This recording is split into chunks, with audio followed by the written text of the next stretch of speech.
The first time I realized my son-in-law was erasing me from my own life, he was carrying a cardboard box out of my bedroom with my late wife's wedding portrait sticking out of the top. I asked where he was taking it. He smiled and said, "We're just decluttering, Frank. You don't need all this stuff anymore." 3 weeks earlier, I had survived a heart attack. 2 weeks earlier, my daughter had convinced me to recover at her house because she said being alone was dangerous. 1 week earlier, her husband had moved me from their guest room into a converted workshop behind the garage because quiet would be better for my heart. Now he was emptying the house my wife and I had owned for 38 years while I slept 12 miles away on a folding bed. My daughter told me not to overreact because her husband was handling things. My son, who lived across the country, believed I was receiving the best care money could buy. And at Thanksgiving, in front of 12 relatives, my son-in-law raised a glass and announced that my house would soon become the family home once I moved into assisted living. There was only one problem with his plan. Nobody had asked me whether I planned to leave. My name is Frank Callahan. I was 71 years old when this happened, a retired high school principal living outside Knoxville, Tennessee, in the same brick two-story house where my wife Ellen and I raised our 2 children. For 32 years, I worked at Cedar Ridge High School. I started as a history teacher, became assistant principal, and spent my last 18 years as principal. I broke up hallway fights, sat beside crying teenagers after bad phone calls from home, attended more funerals than any school administrator should, and learned that when somebody tells you a story too quickly, they have usually rehearsed it. I thought those instincts would protect me from being manipulated. They did not. Manipulation is easier to recognize when it comes from strangers. When it wears your daughter's face, it takes longer. Ellen died 5 years before my heart attack. Breast cancer, then remission, then one scan that changed everything. We had been married 43 years. She was the person who filled our house with ordinary rituals I did not appreciate enough until they vanished. Tuesday soup, Sunday pancakes. Christmas ornaments placed in exactly the same spots every year. A ceramic bluebird beside the kitchen sink that I had always called ugly until the morning after her funeral, when I found myself holding it like something holy. We had 2 children. Our older son, Michael, was 41 and living in Portland, Oregon, where he owned a small farm-to-table restaurant with his wife, Nora.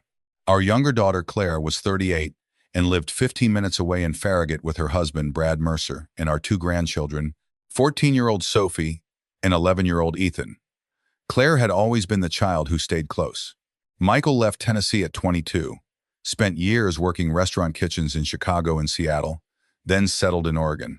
Claire went to college in Knoxville, married Brad, and built her adult life within 30 miles of the house where she grew up.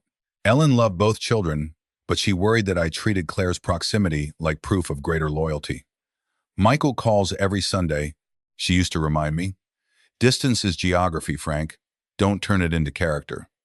I wish she had been there to tell me that again. Brad sold financial products for a regional advisory firm. That description always sounded vague to me, but he wore good suits, spoke confidently, and seemed to know every tax strategy invented since the Roman Empire. He was the kind of man who made simple things sound sophisticated enough that you felt foolish asking a second question. For 15 years, I liked him well enough. He remembered Father's Day. He called me chief because I had been a principal. He helped install a new water heater after Ellen died and refused payment. When my knee replacement left me on a walker for a month, he mowed my lawn. I trusted him because nothing dramatic had ever given me a reason not to. Claire trusted him completely. That would become its own problem. My heart attack happened on an ordinary April morning. I was trimming azaleas near the driveway when pressure spread across my chest and up into my jaw. I remember dropping the clippers. I remember thinking Ellen would be furious that I had ignored my cardiologist's advice about yard work. Then everything became bright and fast. Ambulance. Oxygen. Hospital ceiling tiles. Claire arrived before I fully understood what happened. Brad stood behind her, one hand on her shoulder. Michael called from Oregon in a panic and said he was booking the next flight. Brad took the phone from Claire and told him not to. "Your restaurant opening is in 6 weeks," he said. Michael and Nora were preparing to open a second location.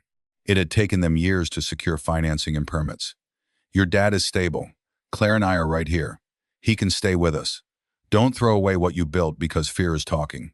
Michael later told me that speech had made him cry from relief.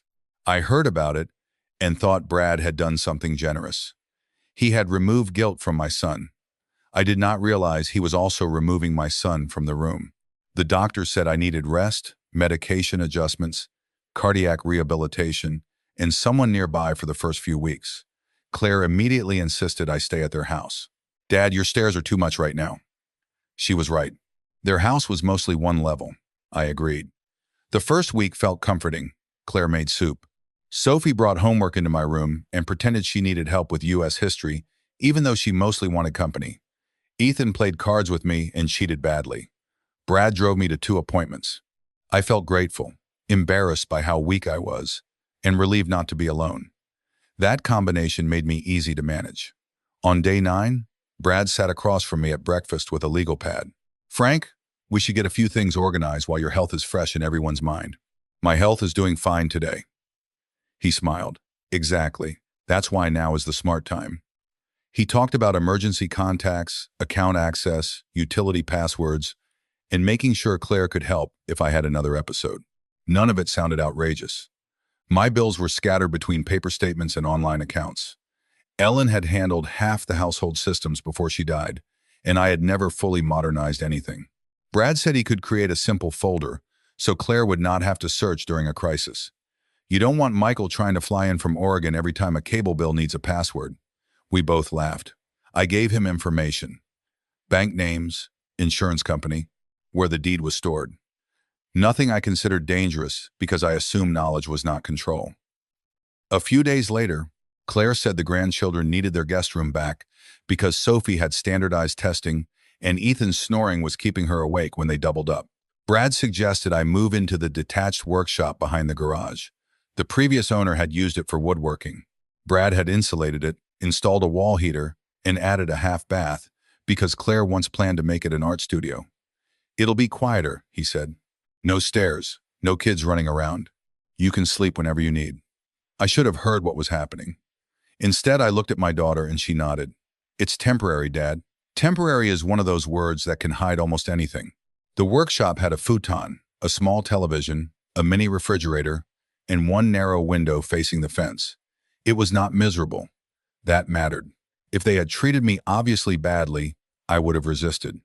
Instead, everything was just comfortable enough to make my discomfort feel ungrateful. Claire brought meals at first. Then she started leaving containers in the mini fridge because evenings were busy. Brad put my pill organizer on a high shelf because he said Ethan was too curious. I had to ask someone whenever I needed refills. When I complained, Brad said medication safety mattered more than convenience. My car stayed at my house because Brad said the doctors did not want me driving yet. He and Claire controlled transportation. Again, each piece sounded reasonable alone. Together, my independence was disappearing one polite decision at a time. Michael called every Sunday. I lied to him, not intentionally at first. He would ask how things were, and I said fine because technically I was fine. I was alive. Claire was nearby. The workshop had heat. Brad was handling everything. Michael asked if he should still fly home. I told him to focus on the restaurant. I was proud of him, and I did not want my health to become the reason he lost something he had worked 15 years to build. That desire became Brad's best weapon. "Michael has enough stress," he would say whenever I mentioned involving him. Why burden him? Burden. I had spent 32 years telling teenagers they were not burdens. Yet somehow, at 71, I began organizing my own needs around avoiding becoming one. The first real warning arrived in a cardboard box. About 5 weeks into my stay, Brad came into the workshop carrying framed photographs, 2 lamps, a stack of books, and the blue ceramic bird from my kitchen sink. "What is all that?" "Thought you'd like familiar things." On top was Ellen's wedding portrait.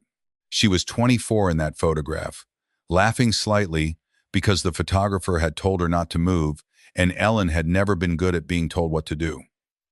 My stomach tightened. "Why did you take that off my wall?" Brad hesitated for less than a second. "We're cleaning the house." "Why?" "It needed it." "Claire is cleaning?" "We hired somebody." I looked at the box again. "Why?" He gave me the smile he used when explaining a financial term he assumed I would not understand. "Frank, the house has been sitting empty for more than a month. Dust, yard maintenance, insurance concerns. We're just getting things organized." "Organized for what?" His smile thinned. "For you. For whatever comes next. I asked what that meant. He said we did not need to make decisions that day. Then he changed the subject to my blood pressure. I waited until he left, then called Claire. She said they had simply hired cleaners because the house had gotten musty. Your father-in-law took your mother's portrait off the wall. Dad, Brad is helping. I didn't ask him to. You're recovering. That doesn't answer me. Her voice tightened. Can we not turn every favor into a problem? I apologized. I actually apologized. That night, I lay awake staring at the ceiling and remembered hundreds of students who had sat in my office saying, I know it sounds weird, but that phrase usually came right before the truth. Mine was simple. I know it sounds weird, but my family is removing me from my house while telling me they are protecting me. The next morning, I asked Brad for my house keys. He said Claire had them because cleaners were still coming. I asked for my car keys. He said the doctor had not cleared me to drive. I asked where my checkbook was. He said he had moved sensitive documents to their home office for safekeeping. You moved my checkbook? Frank, relax. Where is it? His smile disappeared. You had a heart attack. You've been dizzy. You signed a duplicate check last month and nearly paid the electric company twice. I had written one check, then forgotten I had scheduled automatic payment. A mistake, nothing more. That doesn't mean you take my checkbook. He leaned forward. This is exactly why we're helping. You're getting agitated over small things. That sentence frightened me more than anger would have, because suddenly every objection became medical evidence. If I protested, I was confused. If I became angry, I was unstable. If I demanded control, I was proving I needed supervision. I stopped arguing. 32 years as a principal had taught me something useful after all. When someone wants you emotional, become boring. I smiled. You're probably right. He relaxed instantly. That told me I was right. I needed someone outside the family. The person I called was not a lawyer or detective. Her name was Denise Harper. She had been my assistant principal for 12 years, and my closest friend after Ellen died. Denise was 66, retired, blunt, and completely immune to charming men. We met for coffee every few weeks before my heart attack, but Brad had told her I needed rest when she tried visiting.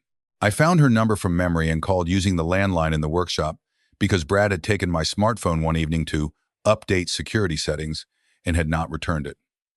Denise answered on the second ring.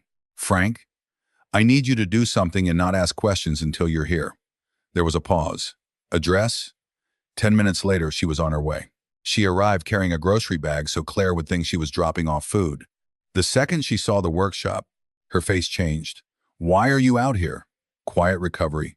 This is where people store lawn chairs. I laughed for the first time in days. Then I told her everything. The keys, the checkbook, the portrait, the account information, the way objections became evidence that I was confused. Denise did not interrupt. When I finished, she asked one question. Have you signed anything? My stomach dropped. Some authorization forms. What kind? I could not remember. Brad had brought papers after one cardiology appointment. He said they allowed Claire to communicate with doctors and help pay medical bills. I signed without reading closely because my medication made me tired and because Claire sat beside me holding my hand. Denise closed her eyes. Frank, I know. No, I don't think you do yet. She told me to act normal and let her investigate the simplest thing first. My house. The next afternoon she drove past it. A realtor's sign was in the yard. She took a photograph and sent it to an email address she created for me. I stared at that photograph on the small tablet she brought me and felt something inside my chest turn colder than fear. My home was for sale. When Emer's son says, no one had told me. The listing photographs showed rooms stripped of personal items. Ellen's portrait was gone. Our family photographs were stacked away. The description called the property an ideal opportunity for downsizers, investors, or multi-generational families. I almost admired the word downsizers. It made theft sound like lifestyle planning. Denise found the listing agent's public page. The house had been listed 6 days earlier. Do not confront them, she said. Not yet. It's my house. Exactly. We need to know what they think gives them permission. She called Michael. I protested. His restaurant opens in 3 weeks. Frank, your son's schedule stopped being the most important thing the second someone put your house on the market. Michael called me that night from Portland. I heard restaurant noise behind him. Dad, tell me exactly where you are. I did. Silence. You said you were in their guest room. I didn't want you worrying. You're in a workshop? It has heat. Dad. His voice broke. Shame arrived immediately. I had spent my entire adult life being his strong father. Now my son sounded like he was trying not to cry because I had protected him from the truth. Michael, I'm okay. No, you're alive. That's not the same thing. He asked about the house listing. I told him I had just learned. He wanted to fly home immediately. Denise said no. Give us 48 hours, she told him over speakerphone. If you arrive angry, Brad will know Frank knows. Right now we need information. Michael hated it, but he understood. His restaurant career had made him good at controlled emergencies. He asked me for access to my bank account. I logged in using Denise's tablet. The balance was lower than expected. Not catastrophic, but wrong. Regular transfers had been leaving my checking account each month. Some went to Claire. Some went to accounts I did not recognize. A large payment had been made to a home staging company, another to a storage facility. Several credit card payments were not mine. Michael went quiet. Dad, how much money do you usually spend monthly? Maybe $3,500. More if something breaks.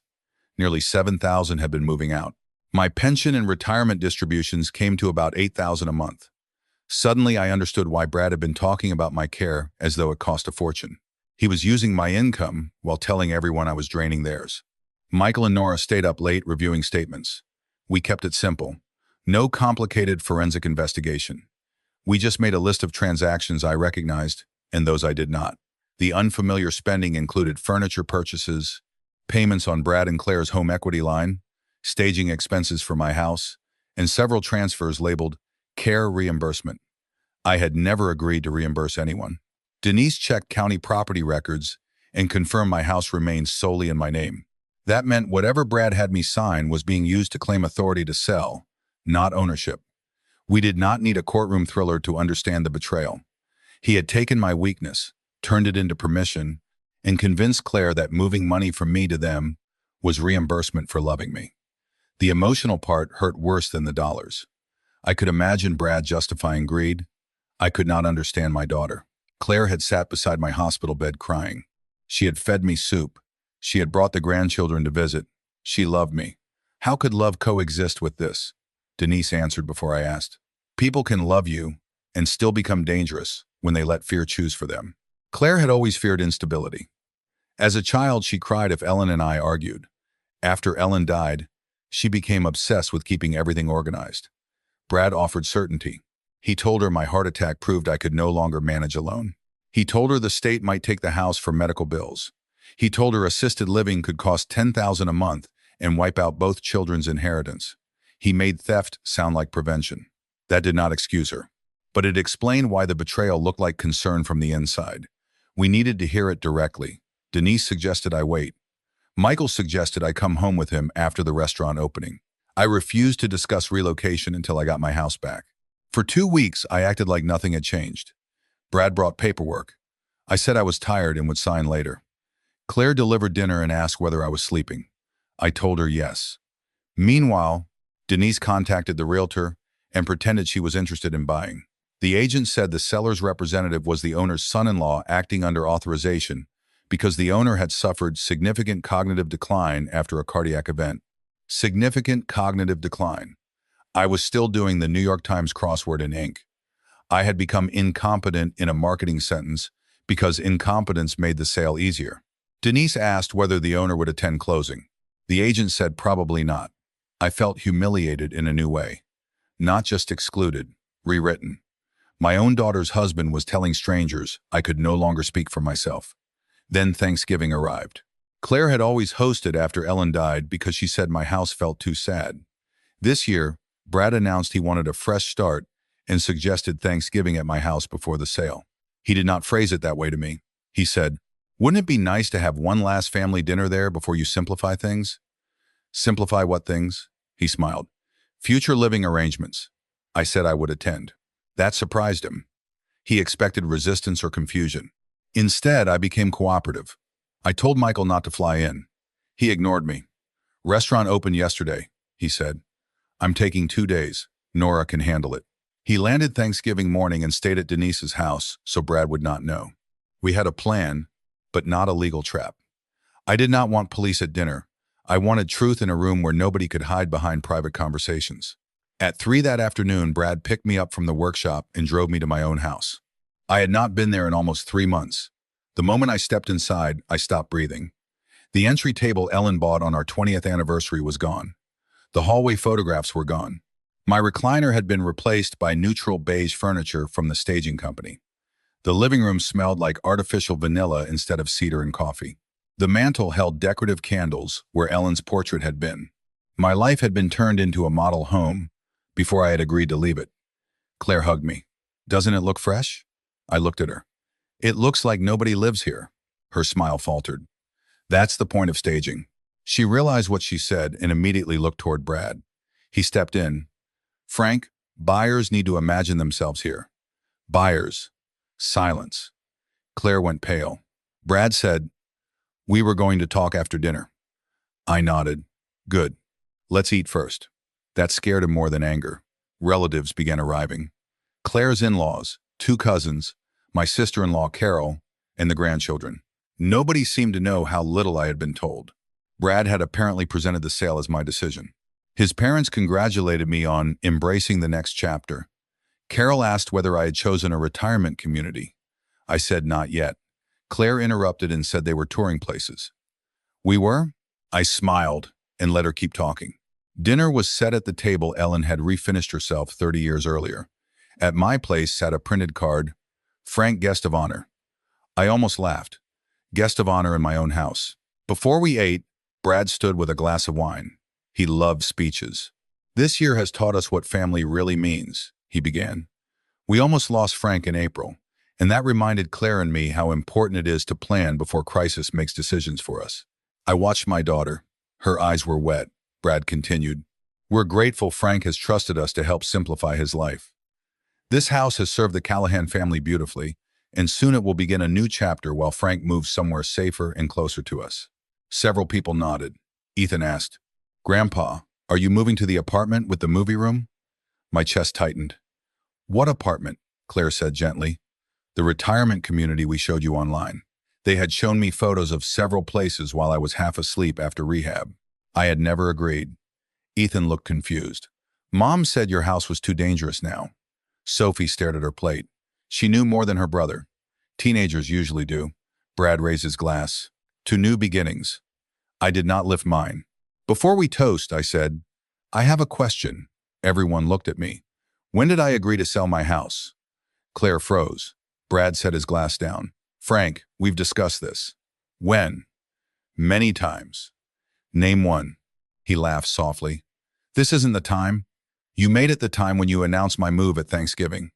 Claire whispered, "Dad, please." I looked at her. "Did you know the house was listed before I did?" Tears filled her eyes. That was my answer. "Dad, Brad said we needed to protect you." "From what?" "Medical costs." "Another episode." "The house is too much. You're alone." "So you listed it without telling me." "We were going to tell you when you were stronger." "I'm strong enough to understand a realtor sign." Brad stepped in. "Frank, this is getting emotional." There it was, the sentence I had been waiting for. "No," I said calmly. "It's getting specific." I took a folded sheet from my jacket pocket. "My pension deposits roughly $8,000 a month. Why have almost half of those deposits been leaving my account since May?" Claire looked at Brad. Brad's jaw tightened. "Care expenses." "Which care?" "Food, transportation, household burden, time away from work." "You charged me to sleep in your workshop?" His father shifted uncomfortably. Brad said that was unfair. "What about the payment on your home equity loan?" I asked. Claire turned toward him sharply. "What? What about the new living room furniture charged to my account?" "Frank, what about the staging company for this house?" His mother put down her fork. Claire whispered, "Brad, you told me those came from our savings." He looked at her. "Some reimbursements were mixed in. It's all family money eventually." That sentence broke whatever remained of the room. "No," I said. "It is not." Brad became irritated. "Frank, nobody is stealing from you. Everything we've done has been to protect your estate for Claire and Michael." "You mean my money for my children?" "Exactly. While I am alive." He opened his mouth. Nothing came. That was when the front door opened. Michael walked in. Claire stood so fast her chair scraped. Michael? My son had flown overnight, slept 3 hours, and still wore the same dark sweater he had traveled in. He looked at me first. Hey, Dad. Hey, kid. Then he looked at Brad. You told me he was in a guest room. Brad's face went white. Claire whispered, Michael, please don't make this worse. He looked at his sister. You moved Dad into a workshop. It was temporary. For 3 months? His heart. I spoke to his cardiologist yesterday. He was cleared to return home 6 weeks ago. Claire stared at me. I had not known that either. Brad had been managing appointments and summaries. He told me the doctor wanted continued supervision.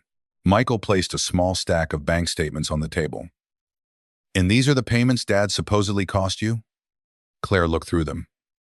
The home equity payment, Brad's car lease, credit cards, staging, storage. She stopped breathing normally. Brad, he said nothing. You told me Dad's care was draining us. It was complicated. You told me you were covering groceries and medical transportation out of pocket. I was managing everything. With his money. For the family. Michael leaned forward. Stop saying family when you mean yourself. Brad's father said quietly, Son, is this true? Brad snapped. Everybody needs to calm down. Sophie started crying. I hated that children were seeing it, but secrets had already made them part of the story. I stood slowly. Sophie, Ethan, go to the den with Aunt Carol. Sophie shook her head. Grandpa, are you okay? I am now. That was true. I felt stronger standing in my own dining room than I had in months. Once the children left, Claire began crying. Dad, I thought we were helping. I believed her. That was the worst part. You were helping him manage me. She covered her face. Brad said, Claire, don't do this. You know your dad was declining. I turned toward him. Finish today's crossword clue. 7 letters. A person who gains another's trust and uses it for selfish advantage. Nobody spoke. Michael almost smiled despite everything. Con man, Brad muttered. 6 letters, I said. Manipulator is 11, but I appreciate the attempt. It was petty. I allowed myself one. Then I looked at Claire. I am going home tonight. She stared around the room. Here? Yes, my house. Brad said the house was under contract. Not anymore. That part had been handled quietly that morning. Denise had helped me contact the listing agent and formally withdraw authorization pending review. I did not explain details at dinner. I did not need to. My bank passwords have been changed. My pension deposit goes to an account only I can access. The sale is stopped. The storage unit will be open tomorrow, and everything taken from this house comes back. Brad stood. You can't just... You are standing in my home telling me what I can do with my life. That phase is over. His face changed. The charm disappeared entirely. After everything we've done for you, there it was, the invoice. I looked at the converted workshop in my mind, the high shelf where he put my pills, the cardboard box with Ellen's portrait. If taking care of me meant charging my pension for your debts and selling my home while calling me confused, then I'm grateful to learn what your care costs before I could afford any more of it. Claire whispered, Dad, I'm sorry. I know you are. Do you hate me? That question nearly broke me. No. I walked toward her. But love does not make trust automatic. Brad said, Claire, we're leaving. She did not move. Claire. She looked at him. Did you lie about Dad's cardiologist? I interpreted. Did you? Silence. Did you tell Michael Dad needed months of care because you didn't want him coming home? I was protecting your brother's restaurant. Did you use Dad's money for our line of credit? We were going to pay it back. Claire's face changed with every answer. I watched my daughter realize that fear had made her useful to a man who kept feeding it. She had not invented the scheme, but she had chosen not to ask questions, because questions threatened the marriage she needed to believe was safe. Go, she said. Brad stared. Excuse me? Go home. This is our home too. That sentence stunned everyone. Claire looked at him. No, it isn't. I think that was the moment their marriage ended, though paperwork came later. Brad left after several ugly minutes. His parents followed, embarrassed and quiet. Claire stayed. So did Michael. We sat around that dining table long after the food went cold. No dramatic speeches, just pieces of truth coming out slowly. Brad had convinced Claire that my heart attack meant I could no longer safely live alone. He showed her frightening articles about seniors losing homes to medical costs. He told her that if I had another episode before reorganizing everything, Michael could challenge her decisions from Oregon and the family might fight over money. He made her afraid of chaos, then offered himself as the only person capable of preventing it. He kept saying we were protecting your legacy, she said. I should have asked whether you wanted protecting. Yes. I thought because you weren't objecting. I was objecting, she cried harder. I know. You kept calling it stress. I know. That was the apology beginning. Not excuses, recognition. Michael asked why she had not told him I was in the workshop. Brad said you would panic and blow up the restaurant opening. He was right, Michael said. I would have come home. He looked at me, and I would have chosen Dad. That hurt me too. I had been part of keeping Michael away because I thought love meant protecting his opportunity. We all had mistakes to own. Claire stayed in the guest room that night. Michael slept on the sofa. I returned to my own bedroom. Ellen's portrait was still missing, but her side of the closet smelled faintly like cedar blocks she had placed there years ago. I sat on the edge of the bed and cried harder than I had since her funeral. Not because the house was empty, because it was mine again. The next morning, Denise arrived with coffee and hugged me so hard my chest hurt. Easy, I said. Cardiac patient. Former principal, she said. Same stubbornness. We drove to the storage facility. Nearly half my house was inside. Photo albums, Ellen's dishes, books, lamps, my record collection. Boxes labeled Donate, including several things I had never agreed to give away. Her portrait was wrapped in moving blankets against the back wall. Michael carried it out. He held it with both hands, looking at his mother's painted half-smile. She'd kill us, he said. All of us. Especially me. Definitely you. We laughed through tears. Over the next week, we restored the house. Not perfectly. Some furniture had already been sold. A few items were gone, but enough came back that the rooms felt like memory instead of staging. Michael cooked one of Ellen's old recipes in her cast-iron skillet. Claire helped rehang photographs. At first, every time she touched something, she asked permission. That was appropriate. Trust was beginning again from the smallest unit. May I move this? Yes. Brad did not return. Claire moved temporarily into an apartment with the children. She filed for separation 2 months later, after discovering more debts and lies unrelated to me. I stayed out of the details. It was her marriage, her work. That boundary mattered. She needed to rebuild herself without replacing Brad's control with mine. We began family counseling, not because I wanted a perfect reconciliation, but because I wanted us to stop relying on silence. Claire apologized repeatedly. I told her eventually that repeating sorry was becoming another way to avoid change. Show me, I said. So she did. She stopped asking about my money. She did not request a house key. She called before visits. When I said I was busy, she accepted it. She corrected relatives who repeated Brad's story that I had become confused after the heart attack. She told them plainly, Dad was recovering. We took too much control. That mattered more than private tears. Michael flew back to Oregon after 2 weeks. His new restaurant survived. It did more than survive. I visited 6 months later, cleared by my cardiologist, and sat at a corner table while my son sent out plate after plate from a kitchen that moved like choreography. He had named one pasta dish after Ellen. I pretended not to cry when I saw it on the menu. On the second night, Michael asked whether I wanted to move west. You could live near us. We've got the downstairs suite. I smiled. That sounds suspiciously like a workshop. He laughed. Actual bedroom. Windows. Indoor plumbing. No forced downsizing. Tempting, but I want to go home.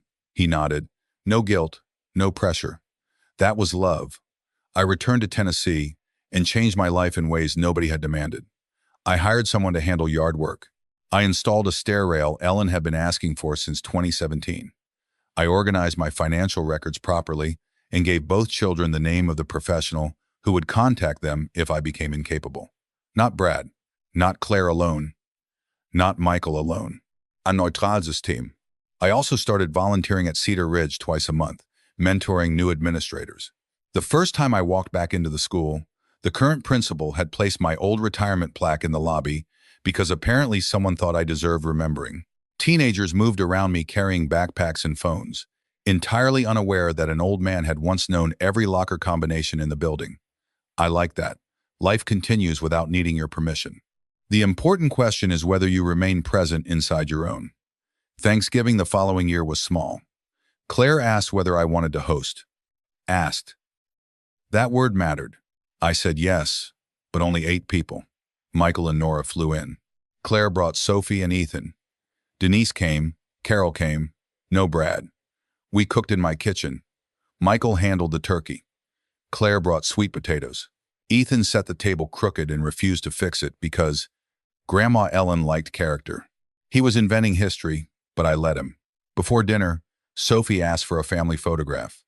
I almost flinched because the previous Thanksgiving still lived too close. She placed the phone on a timer. Nobody handed it to me. We stood in front of the mantel beneath Ellen's portrait. Claire stood on one side, Michael on the other. My grandchildren squeezed in front. When the timer flashed, I felt something I had spent the last year relearning. I was not the inheritance. I was not the pension. I was not the house. I was not a problem to organize before I became inconvenient. I was still a person standing inside the photograph. During dinner, Michael raised his glass. To Dad's house. Claire immediately said, to Dad. Michael looked at her, smiled, and corrected himself. To Dad. That tiny correction meant more than any speech. Brad eventually pleaded guilty to financial misconduct connected to his own accounts and reached a repayment arrangement involving money taken from me. I do not center my ending on that. Courts and paperwork handled what they were supposed to handle. My real victory happened before any formal consequence. It happened when I slept in my own bed again. It happened when my daughter learned that concern without consent can become control. It happened when my son understood that protecting his dream did not require being protected from family truth. It happened when I realized independence is not refusing help. Independence is remaining part of the decision about what help looks like. For months after everything, I wondered whether I had been foolish. Former principal, 32 years judging character. How did I let a son-in-law move me into a workshop and list my home? Denise finally became irritated with the question. Because you were sick, she said. Because you loved your daughter. Because manipulation works best when it explains itself as help.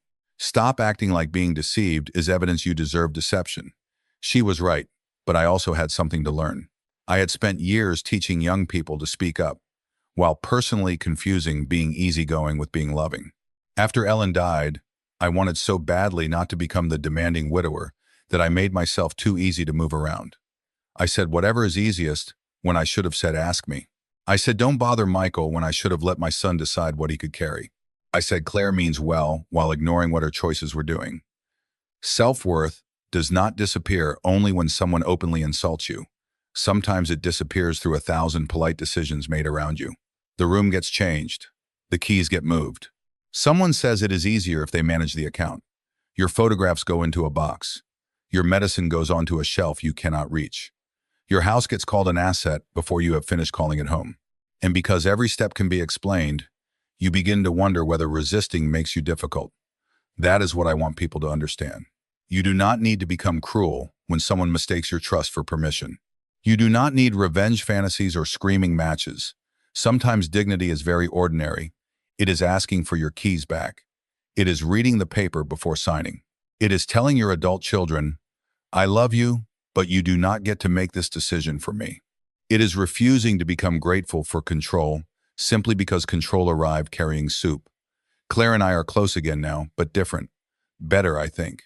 She no longer treats closeness as access. She brings the grandchildren over on Sundays sometimes. Other Sundays, I say I have plans. She does not ask what plans are important enough.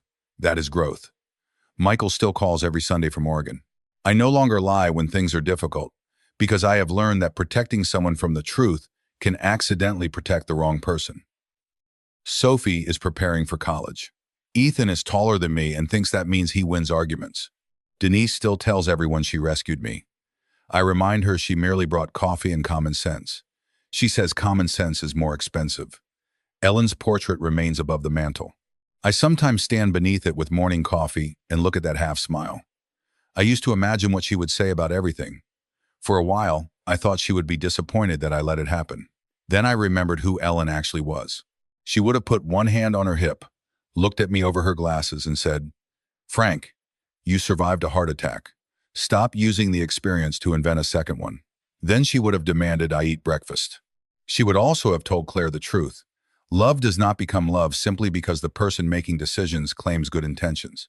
And she would have told Michael to stop feeling guilty about being in Oregon. Families are not measured by who lives closest. They are measured by who allows you to remain yourself while loving you. My house is no longer perfect. The staging company left one scratch on the hardwood floor near the front window. I decided not to repair it. I keep it because it reminds me how close I came to becoming a guest inside my own story. I am 73 now. My heart is stable. I drive myself to appointments. My pills sit in a drawer I can reach. The blue ceramic bird is back beside the sink, still ugly. The cast iron skillet is still too heavy, so Michael bought me a smaller one, and I refuse to use it out of principle. Life is ordinary again, which is another word I once failed to appreciate. And if there is one thing I know now, it is this. Growing older does not mean your children inherit the right to decide when you are finished being an adult. Being sick does not make you property. Needing help does not erase consent. And kindness is only beautiful when you are still free enough to say no. So tell me honestly, if you survived a health scare and discovered your own daughter and son-in-law had moved you out of your bedroom, taken control of your money, packed away your late spouse's belongings, and started selling your home for your own good, would you ever trust them again after a sincere apology? Or would you decide that some betrayals permanently change what family is allowed to touch?